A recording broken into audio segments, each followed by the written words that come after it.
জি, দেখুন, আমাদের প্রথমে বলছি যে আমাদের লোকোমোটিভের সংকট রয়েছে।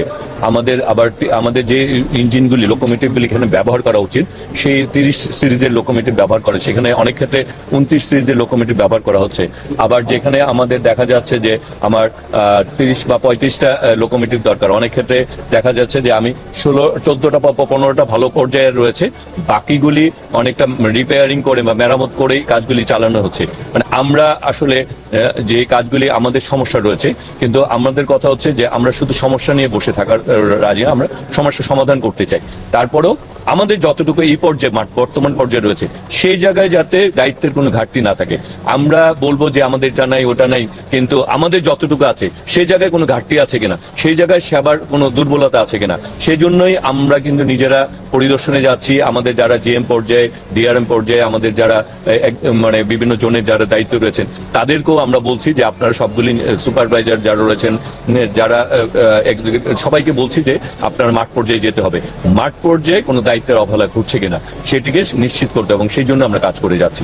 হ্যাঁ, আমরা এছাড়া যেখানে সীমাবদ্ধতা রয়েছে সেগুলি উত্তরণ করে কিভাবে লোকোমোটিভ বাড়ানো যায়, কোচ বাড়ানো যায়, এবং সেই জোনে মিটার গেজে যাতে যাত্রীদের সমস্যাগুলি আমরা কাজ করছি।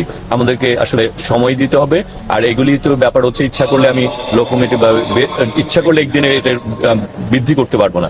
এগুলির জন্য যে প্রসেস আমরা কাজ করে চলছি। মানে মন্ত্রী, এবার ঈদে কি কোনো স্পেশালিটি সিলেবাস পাবে কিনা, এবার দেখছি যে আলোচনা সেটাতে নাই। আমরা ব্যাপার সিলেট কিন্তু আমাদের প্রায়োরিটির মধ্যে আছে। সিলেটকে আপনারা যেভাবে ঢাকা, চিটাগাং, ঢাকা, কক্সবাজার, ঢাকা, সিলেট, হ্যাঁ, এগুলি কিন্তু প্রায়োরিটির মধ্যে আছে। সুতরাং যেগুলি প্রায়োরিটির মধ্যে আছে, এবং মাননীয় প্রধানমন্ত্রীও কিন্তু সিলেটকে গুরুত্ব দিচ্ছেন। আপনারা ইতিমধ্যে উনি এই এলাকায় সিলেট ঘুরে গিয়েছেন, উনিও কিন্তু প্রায়োরিটির মধ্যেই সিলেট রয়েছে। সুতরাং সিলেটের গুরুত্ব আমাদের কাছে আছে। সেই গুরুত্ব অনুযায়ী আজকে এখানে আমাদের জিএম রয়েছেন, দায়িত্বশীল কর্মকর্তা সবাই এখানে রয়েছেন। সুতরাং আমার মনে হয় যে যেখানে ঈদের সময় যে সাপোর্টটা দরকার, এক্সট্রা কোচ বা এক্সট্রা লোকোমোটিভস, ওই সাপোর্টটা দেওয়ার জন্য আমরা ইতিমধ্যে নির্দেশনা দিয়েছি।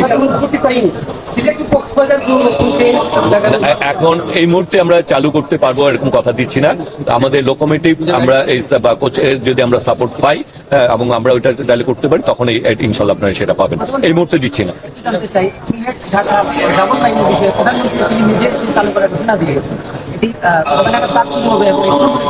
হ্যাঁ, আমরা সিলেটেও আমরা ব্রড গেজ, ডাবল ডুয়েল গেজের যে কাজগুলি, সেগুলি আমরা আমাদের প্রধানমন্ত্রীর নির্দেশনার পর এগুলি সমীক্ষা পর্যায়ে রয়েছে। কাজগুলি আমরা দেখবো এগুলি মানে কিভাবে বাস্তবায়ন করা যায়। কারণ আপনার ইতিমধ্যে আপনার একটা প্রশ্ন এসেছে যে এক জায়গায় একটা ইঞ্জিন নষ্ট হয়ে গেলে দেখা যায় দীর্ঘমেয়াদী একটা শিডিউল বিপর্যয় ঘটে। সুতরাং এই জায়গায় উত্তরণ করতে হলে, তবে ব্যাপারটা হচ্ছে একটি কথা মনে রাখতে হবে যে ইচ্ছে করলে রেলের যে কোনো পরিবর্তন আমরা একদিনে বা এক মাসে করে ফেলতে পারবো।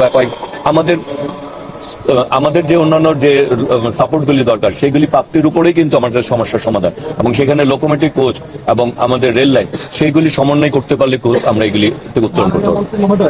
রেল বলতে অনেকদিন দীর্ঘদিন যাবত আমরা জানি যে রেল মানে লস প্রজেক্ট। এই লস প্রজেক্ট থেকে রেল কি লাভবান?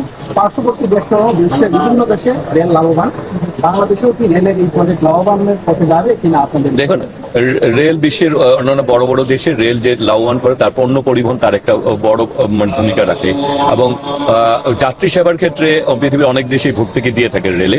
হ্যাঁ, আমরা মনে করি রেলকে লাভবান করতে হলে আমাদের পণ্য পরিবহনের দিকেও আমাদেরকে নজর দিবে। সেই দিকেও আমাদের নজর আছে যে পণ্য আমাদের কিভাবে এটাকে বৃদ্ধি করা যায়, সেখান থেকে রেল কিভাবে লাভবান আসতে পারে, আর যাত্রী সেবার মানটাও কিভাবে বৃদ্ধি করা যায়।